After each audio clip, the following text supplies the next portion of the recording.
미국 그 서부 유타주에 위치한 솔트레이크 시티라는 비교적 큰 도시가 있습니다. 여러분 잘 아시죠? 근데 여기서 한 사건이 생겼는데요. 대략 한 20여 년이 다 돼가는 그런 사건입니다. 거기에 살고 있는 28살 된 몰리사 앤 롤랜드라는 이 여인이 1급 살인죄로 기소가 되었습니다. 그런데 이 여인이 저지른 살인죄는 저희들이 평소 신문이나 그런 방송에서 보는 그런 살인자하고는 아주 성격이 다른 그런 것이었습니다. 2004년 1월 13일 날 이 여인이 쌍둥이를 낳았는데 두 쌍둥이 중 한 아이가 죽은 채로 태어난 것입니다. 사산이라 그러죠. 그래서 병원 측의 발표에 의하면 출산 2일 전에 이미 이 태아는 산모의 뱃속에서 죽은 것으로 판명이 되었습니다. 그런데 이 여인이 그 죽은 태아 때문에 살인죄로 기소를 당한 것입니다. 참 우리나라에서는 없는 그 참 드문 그런 사건이죠. 뭐 영양이 부족했다든지 뭐 산모가 담배를 많이 피웠다든지 또는 마약을 했다든지 해서 아이가 죽은 것이 아니고요. 참 이 얽힌 이야기를 들어보면 한편으로는 참 어처구니 같고 또 한편으로는 마음이 아픈 그런 사건입니다. 흔히 산모들은 출산하기 전에 정기적으로 병원에 가서 담당 의사에게 정기검진을 하지 않습니까? 그런데 정기검진 결과 최소한 두 아이 중에 한 아이가 빨리 손을 쓰지 않으면 죽을 수 있다 하는 경고를 받았습니다.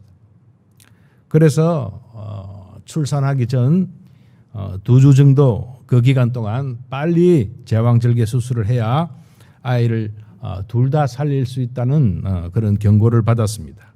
여러 번 경고도 하고 권고도 했습니다. 그런데 이 롤랜드라는 여인이 간호사에게 이런 말을 했습니다. 이 부분이 살인죄에 해당이 되었던 것입니다. 난 나의 삶을 망치고 싶지 않아요. 차라리 한 아이를 잃더라도 내 몸에 흉터 생기는 것 원치 않습니다. 그렇게 말을 한 것입니다. 결국 한 아이의 생명과 자신의 몸에 새겨질 흉터하고 바꾼 것입니다. 정상적인 그런 생각을 하고 판단하는 그런 여인은 아니었던 것 같습니다. 참 어처구니가 없는 그런 사건이었죠. 오늘 주님께서는 제자들에게 기쁨에 대해서 말씀을 하시면서 한 가지 비유를 듭니다. 여러분 21절을 한번 보십시오. 제가 읽어보겠습니다. 여자가 해산하게 되면 그 때가 이르렀으므로 근심하나 아기를 낳으면 세상에 살아난 기쁨으로 말미암아 그 고통을 다시 기억하지 아니하느니라. 그렇게 되어 있습니다. 실제로 예수님께서는 요한복음 12장 24절에도 사도 요한이 기록한 것처럼 자신을 땅에 떨어져 죽는 밀알로 표현하고 있습니다. 내가 진실로 진실로 너희에게 이르노니 한 알의 밀이 땅에 떨어져 죽지 아니하면 한 알 그대로 있고 죽으면 많은 열매를 맺느니라 라고 되어 있습니다. 예수님께서는 흉터 정도가 아니고 살과 피를 다 내어놓으시면서 찢기시고 고난 가운데서 오늘 저와 여러분 생명을 잉태하기 위해서 자신을 드렸습니다. 예수님께서 지금 말씀하시는 기쁨은 참으로 특이한 기쁨입니다. 세상이 말하는 어떤 횡재가 아닙니다. 근심이 변화되어 나타나는 기쁨입니다. 좀 더 정확한 표현으로는 근심 가운데서 주어지는 그런 기쁨입니다. 생명이 잉태되는 것을 보는 그러한 기쁨입니다.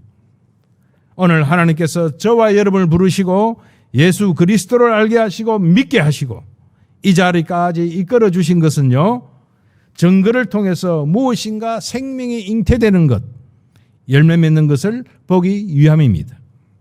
그러려면요, 근심의 과정이 필요합니다. 그런데 우리가 아까 롤랜드라는 28살 되는 여인의 그 어처구니 없는 발언에 대해서 우리들은 못마땅한 생각을 품을 수 있습니다. 그러나 영적으로 우리 자신이 우리 자신들을 돌아볼 때에 우리는 조금이나마 자신이 흉터지는 거 원치 안 하고, 때로는 내가 손해보는 것, 좀 자존심 구겨지는 것, 또한 이러한 일로 저러한 일로 내가 조금 망가지는 것 원치 않았어. 마땅히 생명을 잉태해야 될 그런 기쁨을 누리지 못하고 살 때가 많다는 것입니다. 예수님께서 오늘 말씀하신 기쁨은 이제 제자들이 지금까지는 예수님을 따르면서 맛보았던 기적들과 그 정말 천국 같은 소리들, 예수님께서 40개가 넘는 비유를 통해서 그들에게 밝혀주셨던 그런 진리들을 접하면서 누렸던 그러한 기쁨이 아니고, 이제부터는 잉태하면서 생명을 낳는, 사람을 낳는 어부가 되는 그 기쁨을 누려야 된다는 것입니다. 우리의 기쁨 어디까지 가야 됩니까? 어떤 것이 생겼을 때요? 바랬던 것이 이루어졌을 때 그때입니까? 아닙니다. 섬김의 기쁨, 나에게 흉터가 남고 때로는 나 자신이 망가지는 그런 고통을 당한다 할지라도 나를 통해서 생명이 잉태될 수 있다면, 다른 사람에게 분명한 영적인 영향력을 주어서 한 생명이라도 하나님을 만날 수 있다면, 그것처럼 이 세상에서 더 큰 기쁨이 없는 것입니다. 그런데 왜 우리가 이처럼 힘들게 신앙생활을 하고 힘들게 교회를 다니고, 왜 하나님의 교회들이 정말 그 영광스러운 모습을 점점 허물벗듯이 스스로 벗어버리고 초라한 모습으로 서게 됩니까? 그것은 바로 섬김의 기쁨이 없기 때문입니다. 생명을 잉태하는 고통을 원치 않기 때문에 그렇습니다. 아까 그 롤랜드라는 여인의 표현에 빌리면 내 몸에 흉터 생기는 것 원치 않기 때문에 그런 것입니다.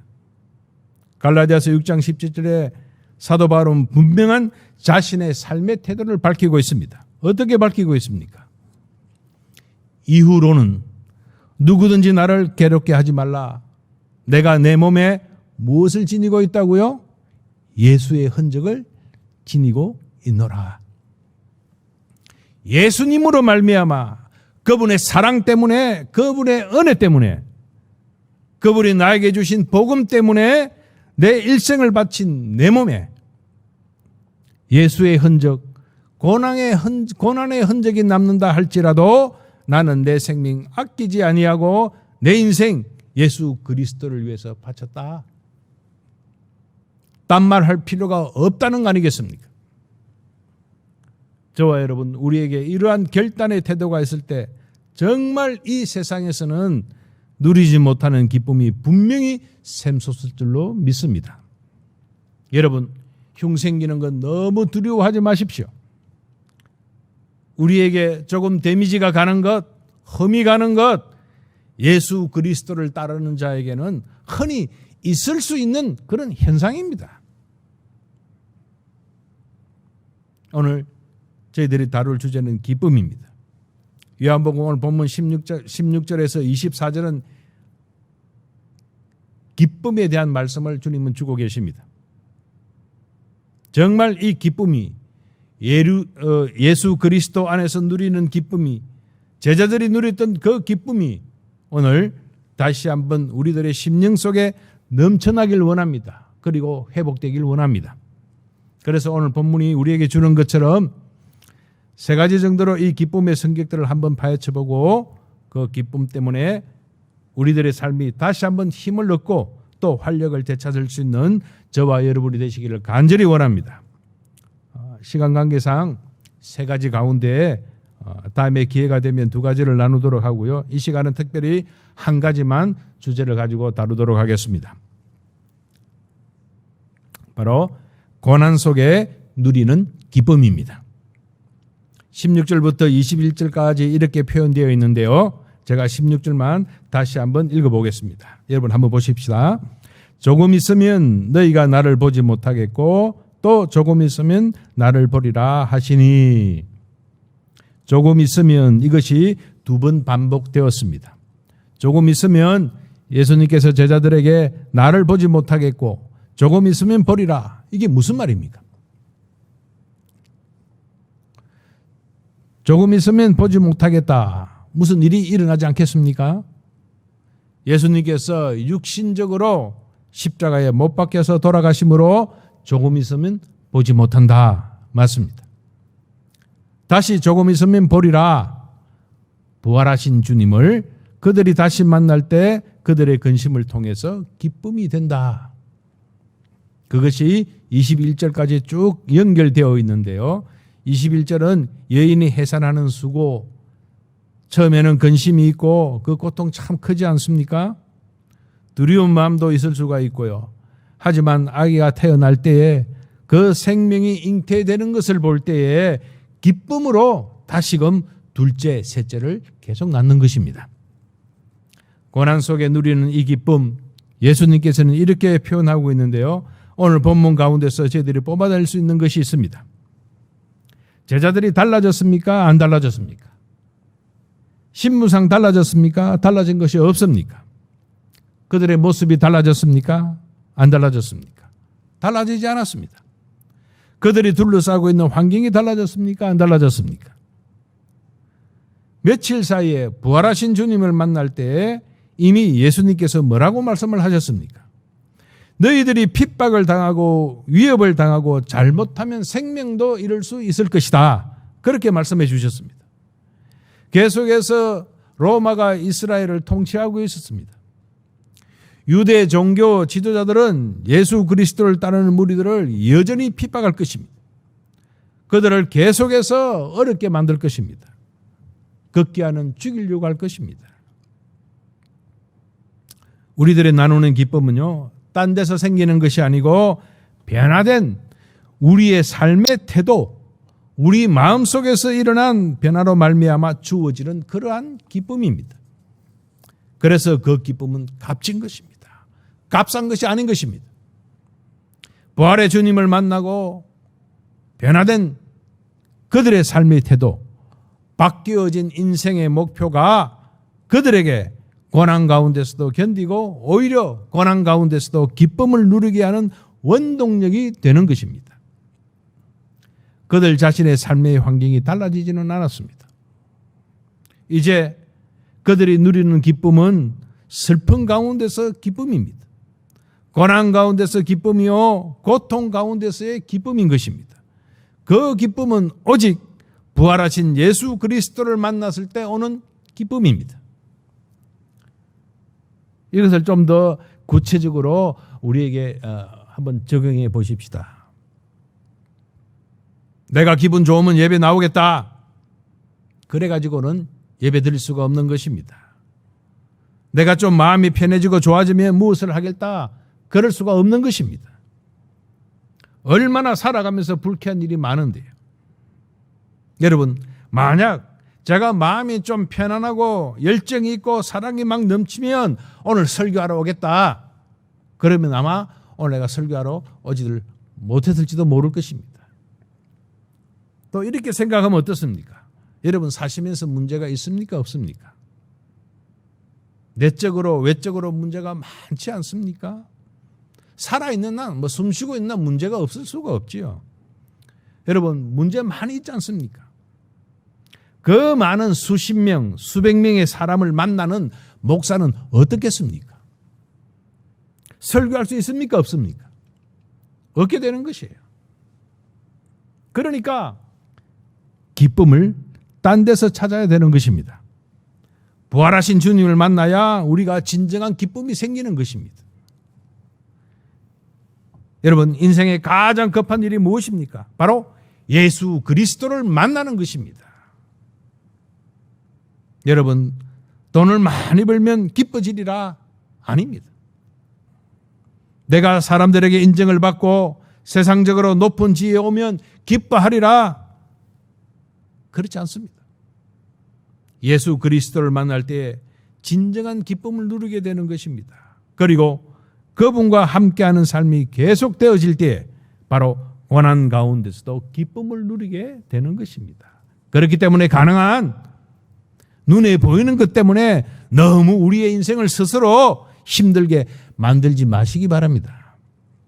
눈에 보이는 것들 충분히 우리를 불쾌하게 만들고 상하게 만들고 어렵게 만들고 눈물 짓게 만들 수도 있는 것입니다. 내 인생 그렇게 그냥 마음대로 사라지도록 그것에 내 인생을 맡겨서는 안 된다는 것입니다. 예수 그리스도를 바라봐야 합니다. 히브리서 12장 2절 3절 여러분 잘 알고 계시지 않습니까? 예수님께서 그 부끄러운 십자가를 견디신 이유가 무엇 때문입니까? 예수님께서 그 고통스럽고 치욕스러운 그 십자가를 견디신 그 이유가 무엇이냐 말입니다. 바로 그 앞에 있는 즐거움 때문에 그렇습니다. 그 즐거움의 핵심이 무엇입니까? 누굽니까? 바로 저와 여러분입니다. 생명이 잉태되는 것을 보시기 위해서 예수님께서는 그 부끄러운 십자가를 지신 것입니다. 그리고 3절에 이어지는 말씀이 너희가 피곤하여 낙심하지 않기 위하여 죄인들이 이같이 자기에게 거역한 일을 참으신 일을 생각하라 그랬습니다. 예수 그리스도를 생각하라. 우리의 기쁨은 하늘에서 뚝 떨어지는 것이 아닙니다. 여전히 우리의 삶의 환경 비슷합니다. 만나는 사람 다 비슷합니다. 우리의 직업 갑자기 달라지지 않습니다. 우리의 삶의 태도 바뀌어진 그 중심, 그것이 정말 우리에게 중요한 것입니다. 그렇기 때문에 여러분 잘 분간을 하시기 바랍니다. 나에게 일어난 일하고 내 안에 일어난 일하고 여러분 구별할 수 있어야 합니다. 나에게 일어난 일과 내 안에 일어난 일. 내 인생을 너무 나에게 일어난 일 거기에 걸지 마시기 바랍니다. 항상 초점을 내 안에서 일어난 일, 예수 그리스도로 말미암아 이제 삶의 동기가 달라지고 목적이 달라지고 돈을 벌어도 돈을 버는 이유가 달라진 거기에 우리의 삶을 걸어야지요. 그러니까 할 수만 있다면 나를 지금 괴롭히고 어렵게 하는 그 문제보다 더 높은데 여러분 뜻을 두시기 바랍니다. 무슨 말인가 하면 예를 들면 그렇습니다. 뭐 재정적으로 크게 어려움을 당한다고 한번 상상을 해봅시다. 그럴 때 높은 데 뜻을 두라 하는 것은요, 내가 뭐 장학을 하고 구제를 하는 일에 또 후원을 하는 일에 돈이 필요한데 하나님께 좀 책임져 달라고 그렇게 해야지요. 그건 땡깡이 아닙니다. 계속 돈이 없어가지고 그것 때문에 때로는 신앙 양심을 팔고 비굴해지고 그래서는 안 된다는 것입니다. 좀 더 높은 생의 의지를 가질 수 있어야 한다 하는 말입니다. 20절에 뭐라고 우리에게 암시하고 있습니까? 제자들이 근심할 때, 제자들이 애통할 때 세상은 기뻐한다. 그렇게 기록되어 있습니다. 제자들이 통곡하고 애통할 때 세상은 기뻐한다. 그랬습니다. 그러니까 때로는 반대될 수 있다는 것을 여러분 기억하시기 바랍니다. 그러니까 우리들이 세상이 기뻐하는 것으로 기쁨을 삼는다면 대체적으로 실패하는 경우가 참 많습니다. 절대로 기쁨을 누릴 수가 없다는 것입니다. 진정한 기쁨은 때로는 세상을 거스리는 세상의 가치관과 세상에서 말하는 어떤 삶의 원리를 우리는 거스려서 살아갈 수 있는 그러한 결단도 필요하다는 것입니다. 예수님의 제자들이 누렸던 기쁨은요, 특이한 기쁨입니다. 배반하고 도망친 또 약하고 추한 자들의 그러한 기쁨입니다. 어부요, 세리 출신 그 당시의 엘리트에 비하면 형편없는 그런 사회적 신분이고 뭐 그 당시 천덕꾸러기 같은 그런 아주 낮은 사람들의 기쁨이었습니다. 학문이 없는 자들의 기쁨이었습니다. 그러나 그 기쁨은요, 고난 속에서 그들의 바뀌어진 삶의 태도와 삶의 바뀌어진 목적 때문에 그들에게 주어졌던 기쁨입니다. 그렇기 때문에 요즘 여러 가지 육신적으로 고달프고 가정적으로도 힘들고 또 사업들도 뜻대로 잘 안 돼서 여러분들 굉장히 많이 지쳐 있는 줄로 저는 생각하고 있습니다. 그럴수록 살아야 할 충분한 이유가 있는 것입니다. 그 믿음 포기하지 마시기 바랍니다. 우리는 너무 일찍 부딪히는 문제에 대해서 백기를 들이버리고 항복을 하는 경향이 있습니다. 너무나도 연약합니다. 그러나 우리는 살아야 할 충분한 이유가 있는 사람들입니다. 내가 이처럼 고달프지만 이곳에서 견디면서 해야 할 일이 있다는 것, 그거 되새길 수 있어야 합니다. 하나님께서 생명을 주시고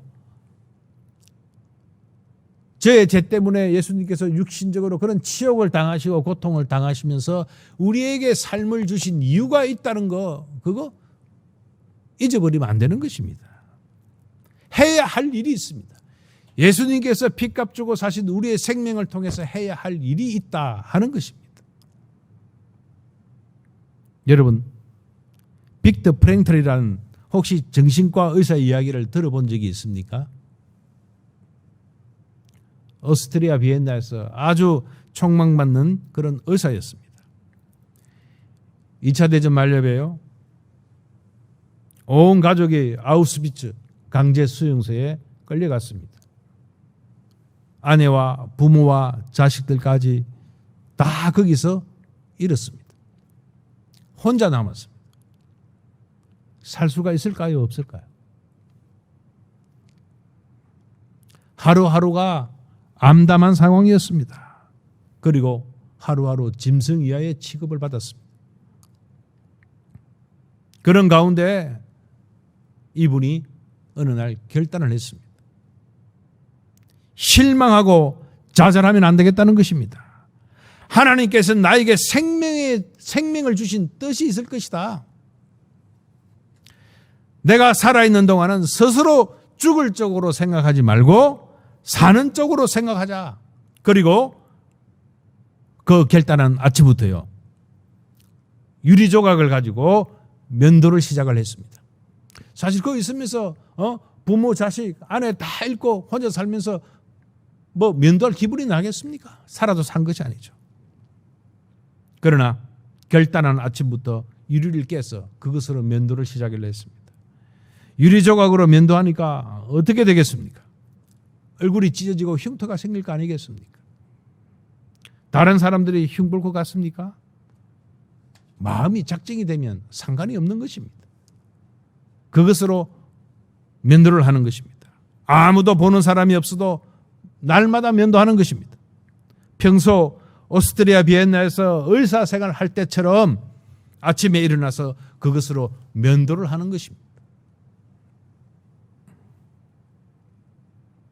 때로는 매를 맞습니다.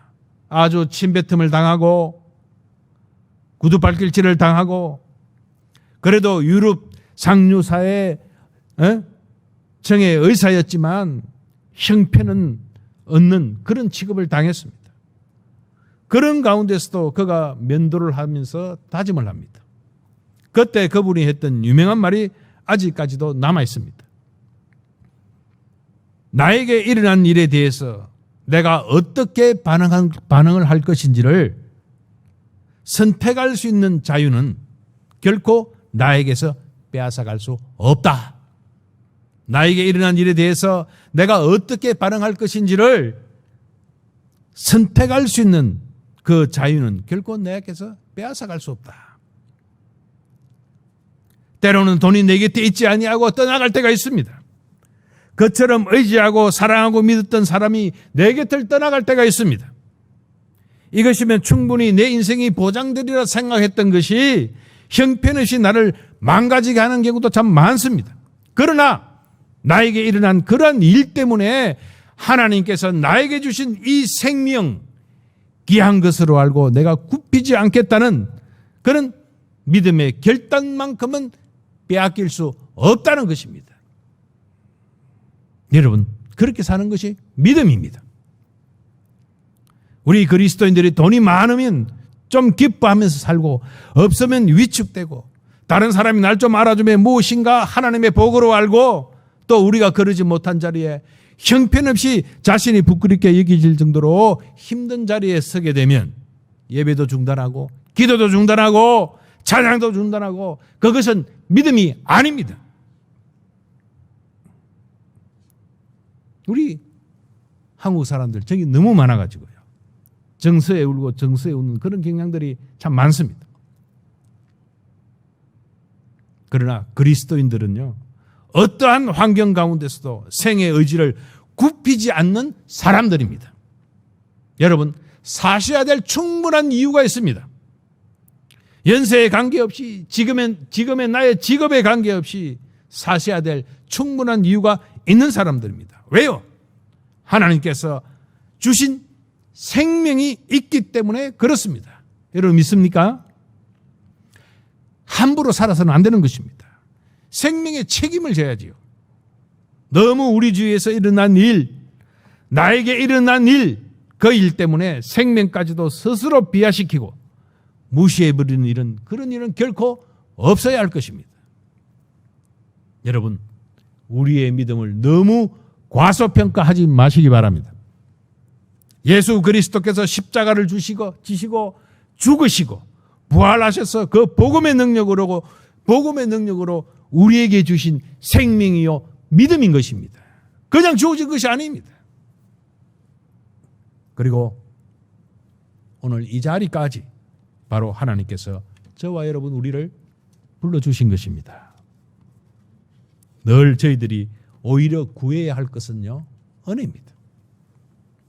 고난 가운데서 기쁨을 누리는 법, 이것을 우리가 예배를 통해서 또 함께 교제하는 가운데서 계속해서 배워나가야 할 것입니다. 사랑하는 경량의 성도 여러분, 오늘 제네바 헌신 예배를 주관하는 후원의 여러분, 오늘 제자들이 누렸던 기쁨은 하늘에서 갑자기 뚝 떨어진 그런 기쁨이 아니라 세상의 즐거움에서 얻어지는 그런 기쁨이 아니라 고난 가운데서 얻어지는 기쁨이라는 사실을 여러분 꼭 기억하시길 바랍니다. 다시 한번 강조합니다. 저와 여러분 우리 모두가 고난 가운데서 기쁨을 누리는 법을 우리의 예배를 통해서 또 함께 교제하는 삶 가운데에 계속해서 배워나가시기를 주님의 이름으로 축원합니다.